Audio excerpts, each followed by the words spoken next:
अस्सलामुअलैकुम नाजरीन, आज की वीडियो में हम आपको ड्रामा सीरियल बेबी बाजी की सेकंड लास्ट एपिसोड के हवाले से बताने वाले हैं, जिसमें आप देखेंगे आखिरकार वासिफ की शादी हो जाती है फरहत के साथ और इस शादी के खिलाफ अजरा बहुत ही ज्यादा होती है और उसे इस बात का बहुत ही ज्यादा डर होता है कि कहीं फरहत इस घर में अपनी अहमियत ज्यादा ना मुझसे बनवा ले। और वैसे भी जमाल की अम्मी उसकी तरफदारी बहुत ही ज्यादा करती हैं, तो इस तरह से तो हमारे हाथ कुछ भी नहीं आएगा। इसी सिलसिले में फिर वो अपने शौहर से बात कर रही होती है और यही कहती है कि तुम्हें यही चाहिए कि तुम अपने वालिदैन से बात करो और हम अलहदा शिफ्ट हो जाते हैं, क्योंकि अब हमारी भी औलाद है, हमें भी उनके बेहतर मुस्तकबिल के हवाले से सोचना चाहिए और सोचना पड़ेगा। इस पर के फिर वक्त गुजरने के साथ ऐसा ही होता है। अजरा का शौहर अपनी बीवी की बात को मानकर अपने वालिदैन से बात करता है, तो फिर आखिरकार उनके वालिदैन को भी माननी पड़ती है अपने बेटे की बात को। और इसी तरह से बिल्कुल नसीर भी फिर अपनी बात मनवाने के लिए आ जाता है।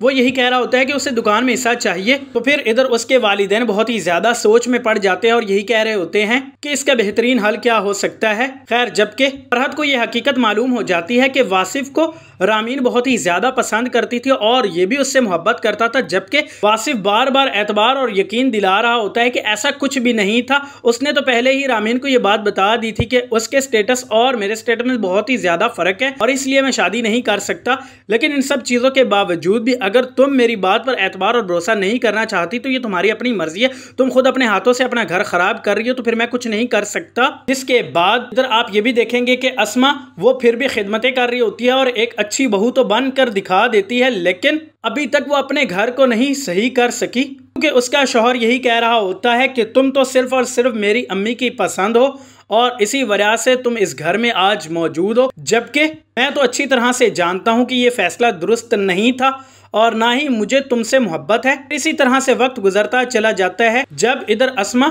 मुश्किल वक्त में भी अपने शौहर का साथ देती है और हर तरह से उसके साथ गुजारा करती है, तो तब जाकर उसके शौहर के दिल में भी अपनी बीवी के लिए मोहब्बत पैदा हो जाएगी और फिर वो अस्मा की बहुत ही ज्यादा तारीफें भी करेगा। और यही बदलता हुआ रवैया देखकर अजरा बहुत ही ज्यादा हैरान हो जाएगी कि अब इसका शौहर इस कदर इसकी तरफदारी क्यों करता है। इसी सिलसिले में वासिफ की अम्मी अच्छा खासा जवाब देती है और यही कह रही होती है कि सब घर वाले ही जानते हैं कि अस्मा किस कदर अच्छी हैं, उसने इस घर का कितना ज्यादा ख्याल रखा है और इधर अजरा उसको तो उसके किए की सजा मिलेगी, यहाँ तक कि वो अपनी तमाम तर चालों में नाकाम भी हो जाएगी, क्योंकि अजरा का यही मकासद होते थे कि वो इस घर को छोड़कर यहाँ से हमेशा के लिए चली जाए, सब कुछ हासिल करने के बाद, दौलत और घर में हिस्सा हासिल करने के बाद। लेकिन फिर जब उसे अपनी बेवकूफ़ियों और अपनी गलतियों का एहसास होगा वो फिर माफ़ी भी मांगेगी। सो फ्रेंड्स, अब आपको क्या लगता है कि आखिर में अब वासिफ का क्या फैसला होगा? क्या वो मजीद अपना ताल्लुक और रिश्ता फरहत के साथ रख पाएगा